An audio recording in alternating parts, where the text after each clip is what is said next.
what's in the worst case scenario? You need to submit the application at the right moment.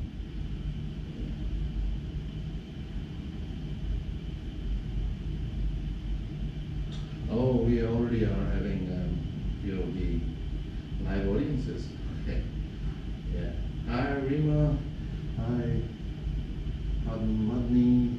Hi, Sayed. I hope you guys are having a wonderful time. Hi, Sash.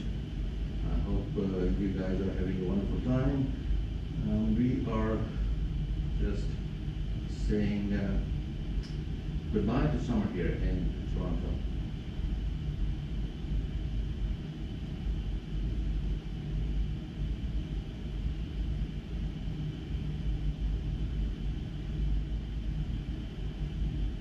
Well, it indeed is, and we are looking forward to welcoming all of you who are applying to qualify. Toronto is one of the best cities in Canada.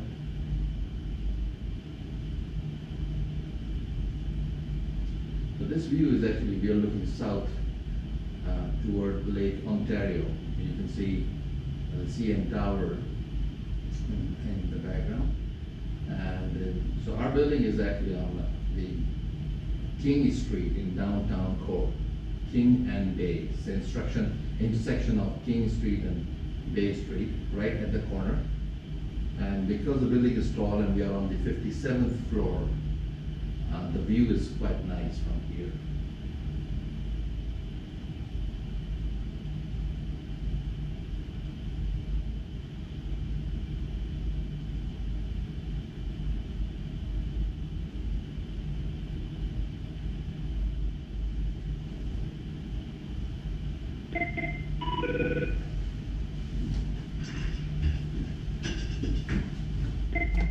Yeah.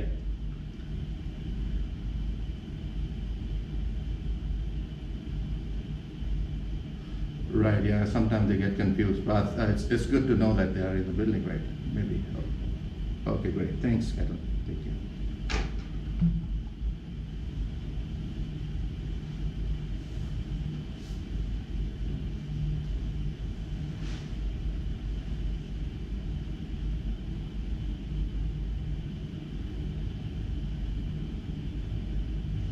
Yeah, thanks, Davish. It indeed is a very good view.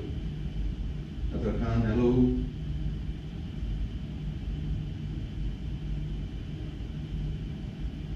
Looking cool, nice and warm.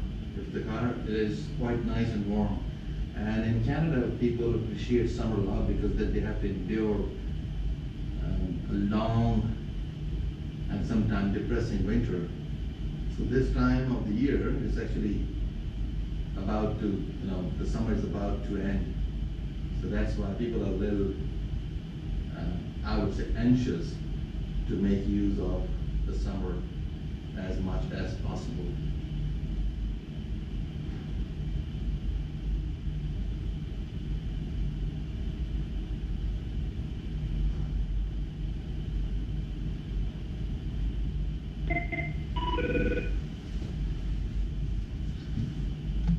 Yeah, there.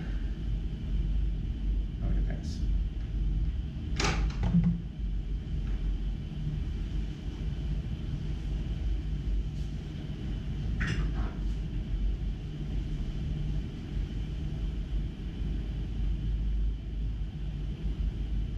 Okay, please feel free to send us an email. Our email address is available on our website. It's info@amirismail.com. I'll be joining you guys in a bit. I have a meeting coming up, but in the meantime, you can enjoy the view, and then I'll talk to you. In the meantime, if you have any questions, please feel free to email us, okay? Thanks.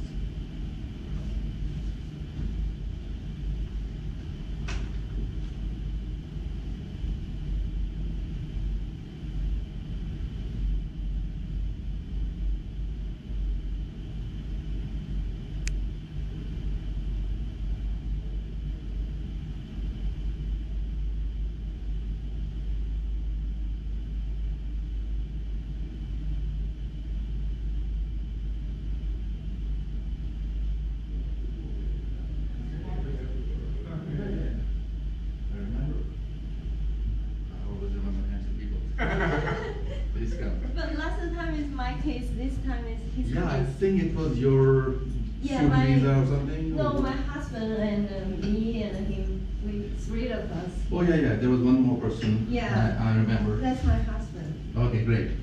So what can I do for you today? You are sponsoring your spouse? Yeah, Okay, so what's going on? When did you get married? just last month. Last month, okay. And are you a permanent resident or a citizen? I'm a citizen. You're a Canadian citizen, okay. So, and when did you become citizen? 2016. 2015, okay. And where is your spouse then? She's in Karachi. She's in Karachi, okay. Okay. By the way, we have an office in Karachi, so we can coordinate. if you I've want. been to your Karachi office before for some advice before. When I Before? was there, yeah. Oh, when you were there, okay. Uh, That office is in existence since 99. So I think you went there. maybe Yeah. 2000. 2000. Yeah, okay. So what's going on? Do you have any specific questions we can attend to today? Yeah, the reason is like before when I came to Canada, I was sponsored because at that time I also get married. So you were sponsored by a Canadian citizen yourself? Yeah. Okay. So it was in 2008. 2008, okay. It's been 10 years now. Yeah, so after that, like a year, like we couldn't go and we Okay, divorced, yeah. like that. Right. So it's been 9 years that you are not married or not in a Yeah, relationship. 9 years I was not married. And then you're telling me that this marriage took Yeah. place 2 years ago? This one just in Just now? July, yeah. Okay, when you went to Pakistan and you got Yeah. married. So is it arranged marriage? or- Arranged marriage. Arranged marriage, okay, good. So specific questions, please. No, Yeah. like his marriage before here So was that is the not point of affect concern. or no? Okay, yeah, that's a point of concern only, right? Now, from the point of view of sponsorship, the point of concern is actually for the person who sponsored you. You know, the person who sponsors someone, like you're sponsoring your spouse, you are responsible for what that person does when they come to Canada. And because you sign an agreement with the Canadian government that you are going to provide for their entire stay, at least for 5 years, right? In those 5 years, if there is a separation, for example, and if that person goes away and then perhaps takes some loan from government of Canada, goes on welfare, the person who had sponsored you is actually responsible to pay back those loans if that happened during those 5 years. So you are not under any obligation because the relationship ended. It happens all the time. It's a normal life routine. People get married, they get separated. It happened in your case, and then some years down the road, you went ahead and decided to get married again. And then as a Canadian citizen, you have the right to sponsor your spouse. Now, when you submit a sponsorship application, it does happen so that the officer looks into your background as to how did you yourself become a Canadian citizen or permanent resident in the first place. When this happened, they would look at your new relationship minutely. I mean, they are going to ensure that the new relationship is not based on any bad faith or it's genuine. That's it, which happens in all the cases. Even if you're getting married for the first time, they will look into the fact that it's a genuine marriage. So, really depends, because it was an arranged marriage, and you submit documentation, evidence, and your statement in the form as to how did it happen. Because if you look at the application forms, they ask about all these things. How did it happen? How did the relationship nurtured? How did it went ahead and it culminated into a relationship at the end of the day? So if everything is logical, then it's okay. Now, what does she do? She's a housewife. She's a housewife. And how old is she? She's younger than you. She's younger than you, okay. Because they look at these things, right? A lot of age difference, a lot of status difference, although these things do not matter, but from the immigration officer's point of view, they would want to ensure that it seems to be a match, sort of, and the circumstances surrounding it. So how did it happen? So in our culture, basically, most of the time, arranged marriage, that's why it comes into scrutiny. Because, they need to see as to why these two people agreed on the terms of their elders. So if this seems to be logical, it always goes through. Because in 90% of cases, we deal where the spouse, one of the spouses is in other countries, like in Pakistan or India. In those cases, 90% of those cases are arranged or arranged come love marriage. Even if there's a love marriage, still there is the will of the parents involved.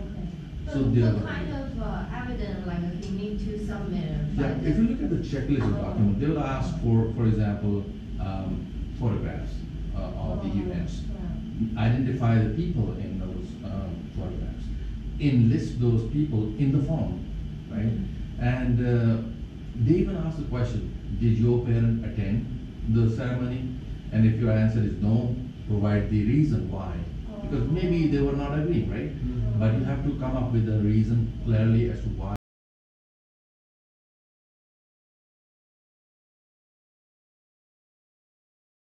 it happened. In your case, I'm assuming that it didn't happen like that. It was a proper arrangement from both sides. There were guests involved.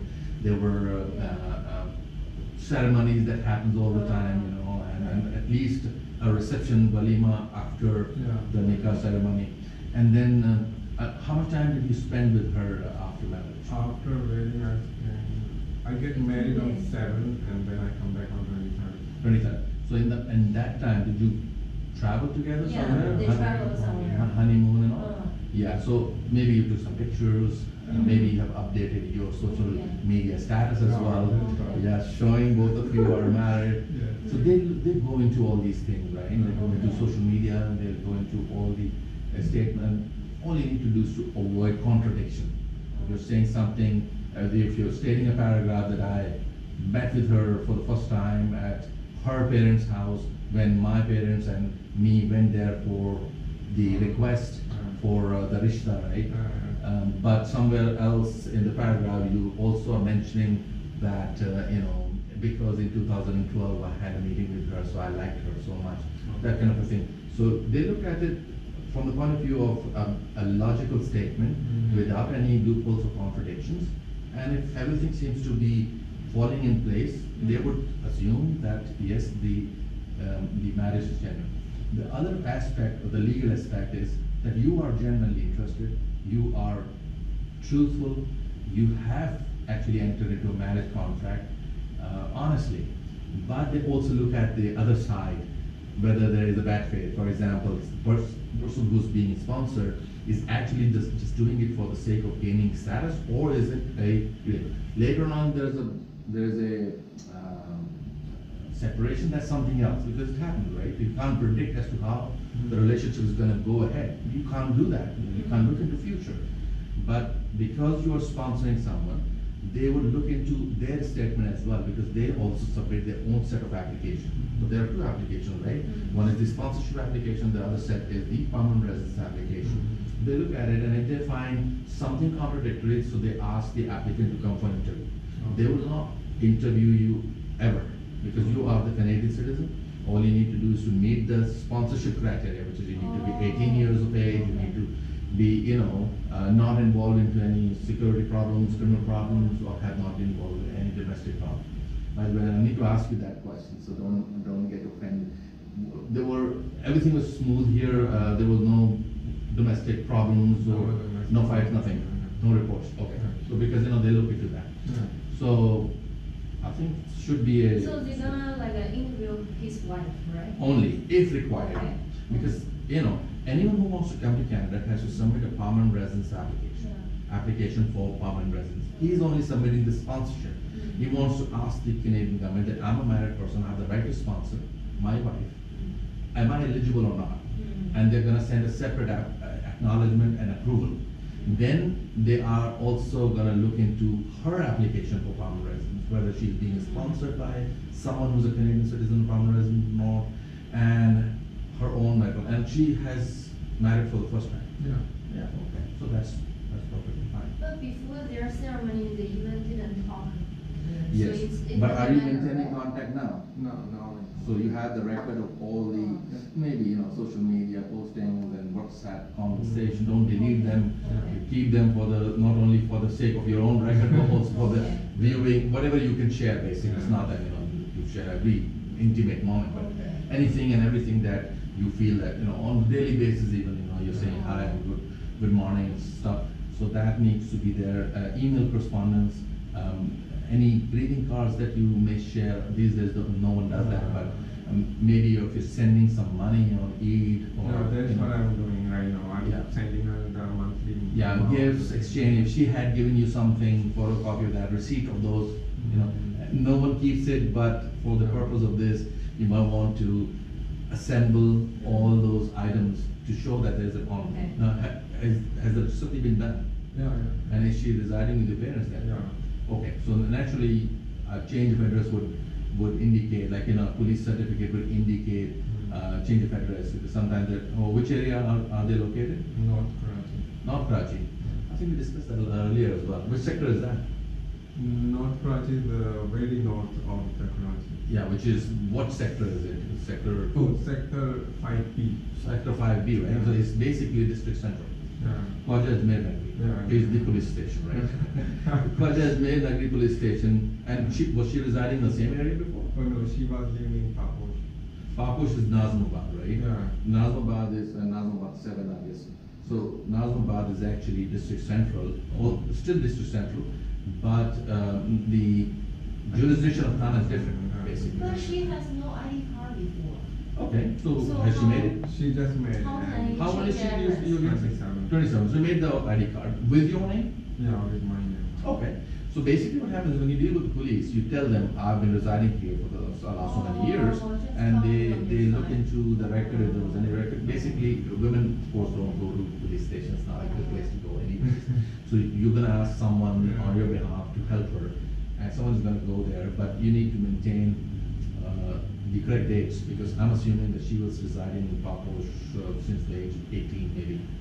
And then from the date she got married, she's now residing in 5B. So there could be 2 police certificates with continuation, because you know the Thanas, the police station, they are not coordinated in Pakistan, Karachi. So it's not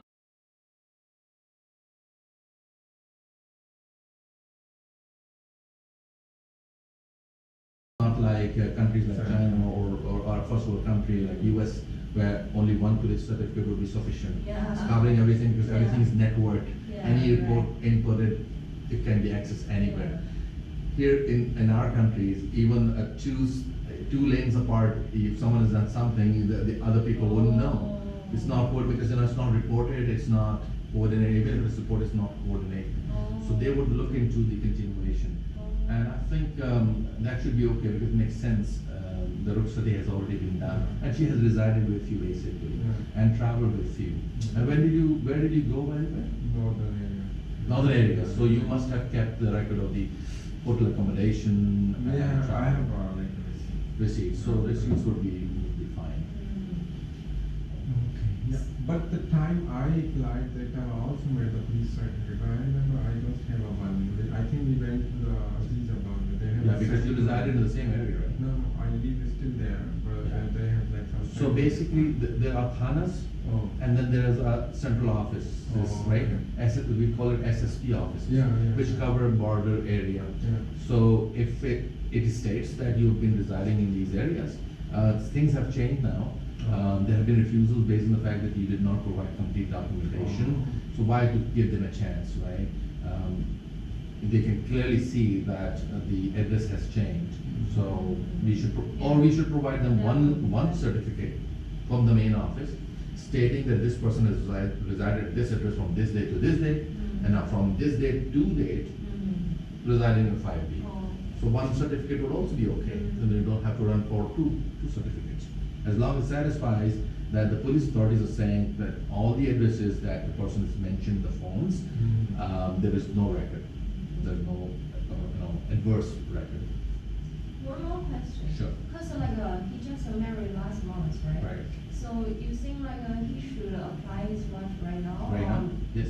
Because Right now is fine? right now it's fine. In fact, taking longer might be complicated, because they would say, I mean, unless your circumstances is such that you don't want to really live with your spouse, or you can't accommodate her, Okay. they would say, why did you take so long to invite her to come to Canada and start living with you, especially if it's a new marriage, it's difficult to remain apart.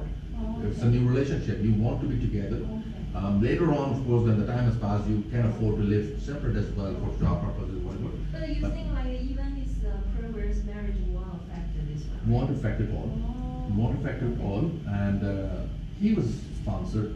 Relationship didn't go well. He has the right to move ahead in his life and sponsor the spouse because he's the right to do so.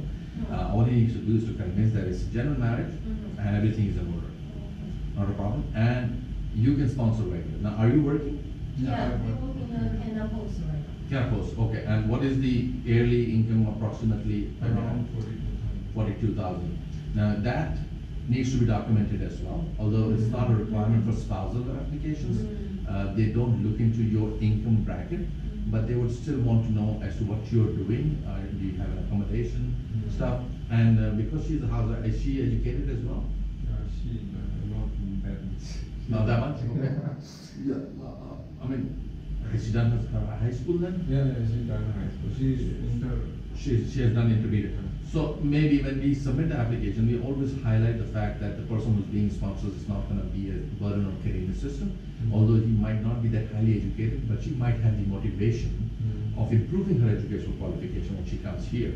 And some of the jobs, they actually don't require someone to be highly qualified. She has the ability and capacity of working here, especially when you're coming from a country like Canada, like Pakistan or India, where the primary language of business is English. So most of the time people, even if they are not speaking fluently, they have the capacity to build upon it when they come here. So when you complete your application and you put your submission letter or cover letter on top of that, some of the highlights which actually don't make a lot of significance in the eyes of an applicant himself, is actually very important for the officer. They look at various angles and they want to ensure that the person who's going to be coming here, would these two people be able to survive on the kind of salary that you are making? It's of course sufficient for two people, but how would they be able to manage and what their motivation are? So something in your head needs to be put down on the paper that, you know, we plan to do this when she arrives here as a permanent resident. So that can be taken care of. Yeah, but you think like he should apply directly abroad, or he should apply visitor visa for her first, then come here to apply? See, the processing time is so quick these days, so maybe visitor visa. Of course, he can apply for a visitor visa and she can come here. There's always a chance. When she comes here, so the question is perhaps that there are two options, applying from overseas and applying from inland. That's right. Now, inland processing is around 2 years, right? Around 2 years? Yes. Okay. So in the meantime, the applicant, the person who's being sponsored, can work here, can stay here, but if they leave Canada to visit a family member, it's not a guarantee that they're going to be given visa again, right? Because while they are on work permit, there's another thing they need to apply, which is temporary resident visa, TRV. They are not from the visa exempt countries, right? They need to apply for a visa, and there's a chance that they might not be given that visa. So if that happens, their application becomes null and void because she's not in town. And if you get a refusal on an inland spousal sponsorship, there is no right of appeal. If it's an overseas application, first of all, the processing time is very quick these days. They are saying they're saying within a year. I've seen cases being finalized within a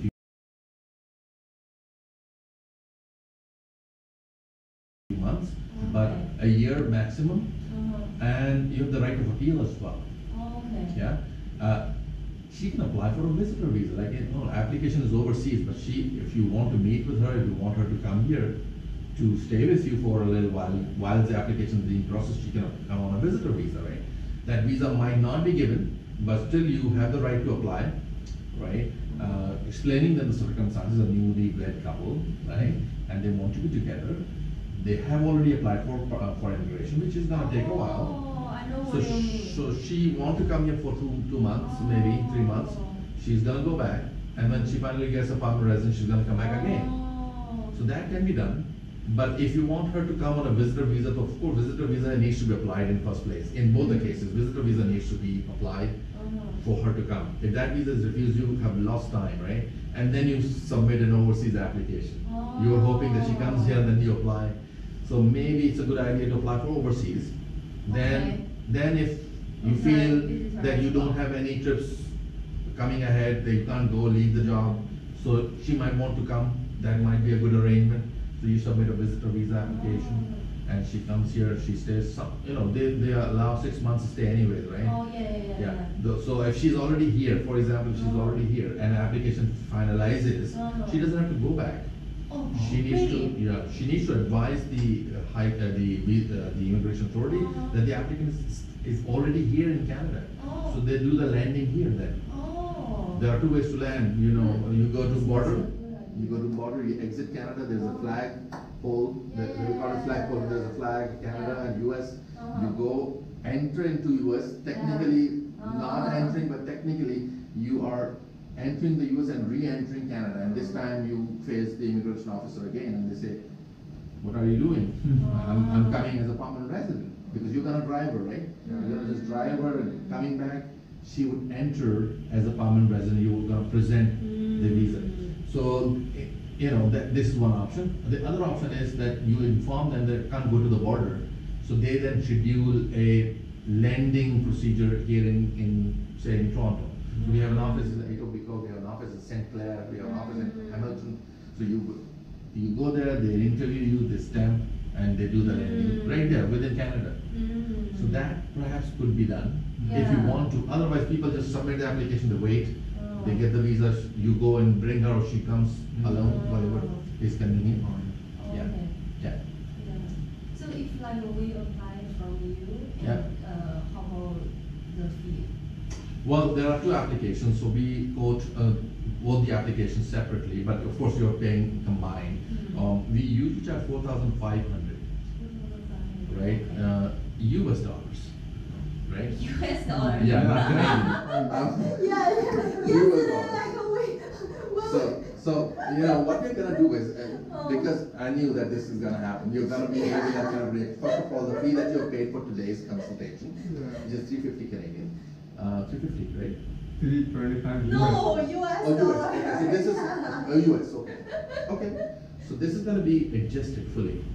Okay. How Fully. We are not here to just get the money. We are here to get the client. Of course, we also have to take care of our time. Sometimes people only need information. That's fine. And then they apply on their own. So they pay. So this amount is going to be adjusted first of all. Oh, understand. Toward this. Yeah. And we perhaps are going to extend a little more discount because you actually consulted with us before as well, and then you come from Karachi, and then you come from North Karachi where my mother used to reside. It was 11C1. 11C1. That's Nagan Churangi. Yeah. Right. So it's actually when you cross Nagan Churangi, then your area starts. Yeah. So it's the neighbor discount. So I'm gonna make if you wish to proceed, I'm gonna send you an agreement. Okay. If you like it, then send us a signed copy. I'm gonna extend that discount in that agreement, and hopefully you like it. And if that is the case, then we only need a signed copy, scanned copy, and then we start working on the case. We make drop boxes, two separate set of file folders, one for you, one for your spouse.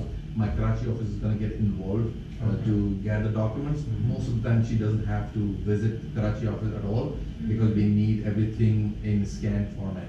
So we can always take the printout.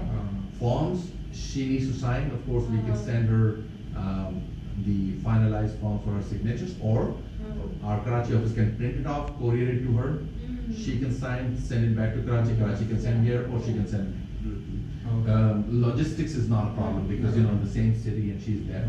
So we can do that, and a form requires signature of both of you. So you'll be it's an agreement between her and you. So you're gonna sign it, she's gonna sign it. So you can come over one day.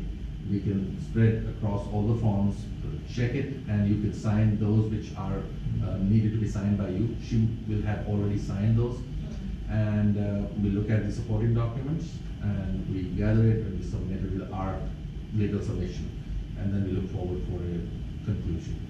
So we submit it here, or we submit it? We submit it here. There's an office the Case Processing Center, Mississauga. So if you submit inland or overseas, in both cases the applications are submitted in Canada. Case Processing Center, CPC. Once they approve your sponsorship application, they will transmit her application internally, all by themselves, to a visa post overseas. For the visa post for Pakistanis is Canadian High Commission in London. So So London is going to finalize everything, but the visa issuance is the responsibility of Canadian High Commission in Islamabad. So the London Embassy High Commission is going to advise the High Commission in Islamabad to issue visa for her. So she needs to go visit a visa application center in Karachi, VAC. Jerry's conduct those. So she needs to go submit her passport. They're going to take it to High Commission Islamabad, bring it back with a visa stamp, and give it back to her. Then she can come to Canada. So this is the whole procedure. You think like if we apply with you, and how many percent chance like See, we are not here to give you the success chances, but we need to look at the circumstances of the situation, and it seems to be a very valid case, right? And the final says with the visa officer, all you need to do is to comply with the requirement, avoid mistakes, and avoid contradictions in your statements. That's the whole story about the spousal application. There is no point system, there is no language test, it's only the good faith, genuineness of the relationship, and all needs to be reflected in writing rather than verbally, because you can't speak to the officer. Writing, and then if he's still not satisfied, then you prepare for the interview. It's very rare that people are convoked for an interview in spousal cases unless there's a red flag on. There is a genuine concern about the legitimacy of the relationship, genuineness, honesty. They ask the applicant to come. You can accompany her if you want to, but you would not go inside. You just sit outside, and then they might want to interview you if there's a need. We don't have to think about that because that's a bit of a undesirable scenario. It's a hassle, you're going all the way, and they don't interview people in Islamabad anymore. They interview people in Canadian Embassy in Abu Dhabi. So people have to fly to Abu Dhabi and stay there. Things like that. So that's not a desirable situation. Better prepare it in one step, without any mistake, complete application, thoroughly checked, and then submit, and then just wait for the visa issuance. Even the medicals are done upfront these days, right? Everything's arranged upfront. So it's just a matter of the decision of the officer, what they think. If they think that everything is in order, they should issue it within a matter of few months, at max 12 months. But I've seen that they are taking much lesser in most of the cases. One more question. Sure. So suppose like we submit the application. Yes. And I also want to apply the visitor visa for her. Yes. So like that visitor visa has some positive effect on the immigration side? No negative or positive impact. The visitor visa is a temporary nature visa where the applicant, your wife, needs to convince the officer that she doesn't have any plans to permanently reside in Canada, which is contradictory to what she's already stated. She wants to permanently reside in Canada. But in the Canadian law, there is a provision called dual intent. A person might have dual intent.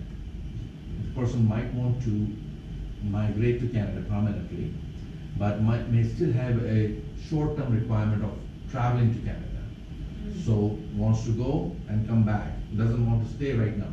So that dual intent needs to be highlighted, that yes, we understand she has submitted a permanent resident application, she's anticipating to become a permanent resident, but for the time being, the need is that she wants to meet with me.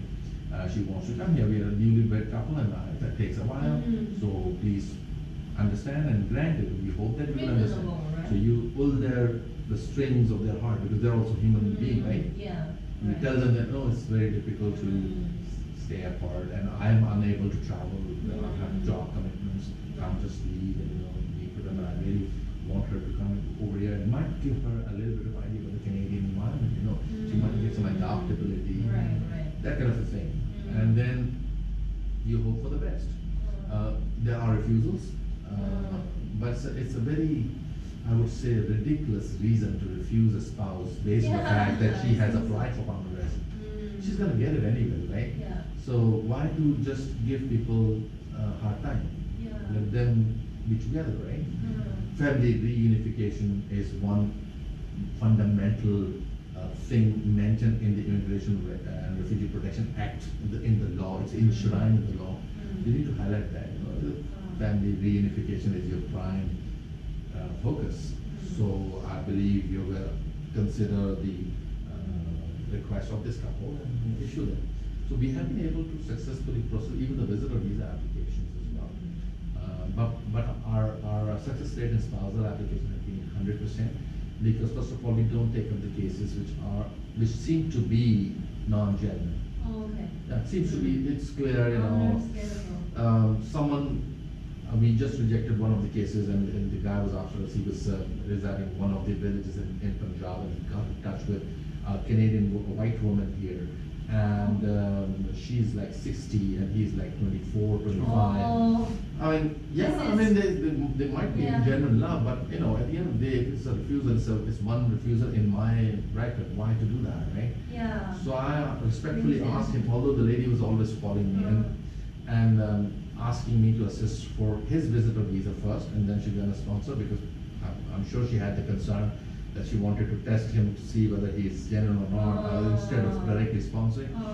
So I told her that, you know, if that is the kind of relationship you have where you are already apprehensive and paranoid, and he also seems to be no match, so maybe it's a genuine relationship. I'm not gonna judge, but I'm not gonna take up, because I'm gonna spend a lot of time convincing the officer, and if it doesn't happen, the client at the end of the day looks at the success only, and it's well, it didn't work properly.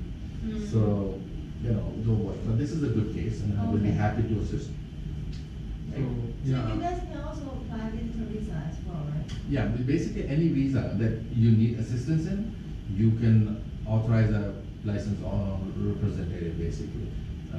So if you would want us to help you with that, we'll be able to do that.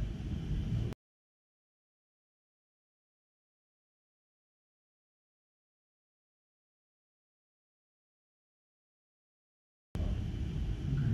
Yeah. So, like, you can get me the estimate, like, including the visitor visa or without? Well, we're gonna give you quotation for the sponsorship application alone, because the visitor visa is something that you might want to decide in near future. Okay. You might not even go for it, maybe, or you might want to go for it on your own. So we can decide about that, and the price we can give you a better quotation on that as well, because you'll already be our client. So maybe we'll give you something that is more affordable for you. So yeah, not a problem.